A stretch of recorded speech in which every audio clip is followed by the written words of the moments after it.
Mass മോട്ടോഴ്സിൽ നിന്നാണ് നമ്മുടെ ഹീറോൻ്റെ hung വണ്ടി അതിൻ്റെ സസ്പെൻഷൻ്റെ ബെയറിങ് സ്വിംഗ് ആൻഡ് ബെയറിങ് മാറ്റാൻ വേണ്ടി അയച്ചാണ് കേട്ടോ.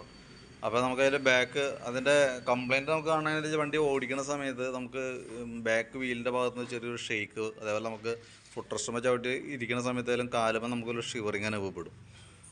അപ്പോൾ അത് ശരിക്കും പറഞ്ഞാൽ ഈ ബെയറിങ്ങിൻ്റെ പ്രോബ്ലമാണ്. ഈ ബെയറിങ്ങിൻ്റെ പ്ലേ വന്നിട്ട് കാണിച്ചാൽ കംപ്ലയിൻ്റ് ആണ്. അപ്പോൾ നമ്മളത് അയച്ച് മാറണുണ്ട്. നമുക്കതിൻ്റെ കോളറും ബെയറിങ്ങും കൂടിയാണ് മാറേണ്ടത്. കോളർ ഒരെണ്ണം വരുമ്പോഴത്തേക്ക് 46 രൂപയാണ് നമുക്കതിന് കോസ്റ്റ് വരിക. ബെയറിങ്ങിന് ഒരെണ്ണത്തിന് 72 രൂപയുണ്ട്. അത് രണ്ടും കൂടി മാറ്റിക്കഴിഞ്ഞാൽ നമുക്ക് ആ പ്രോബ്ലം നമുക്ക് സോൾവ് ചെയ്യാനായിട്ട് പറ്റും. അപ്പോൾ ബാക്കിത്തെ വർക്കുകൾ ചെയ്തുകൊണ്ടിരിക്കുന്നുള്ളൂ. വർക്ക് കംപ്ലീറ്റ് ആവുന്നതിനനുസരിച്ചിട്ട് അതിൻ്റെ ഡീറ്റെയിൽസ് അപ്ഡേറ്റ് ചെയ്യാം കേട്ടോ.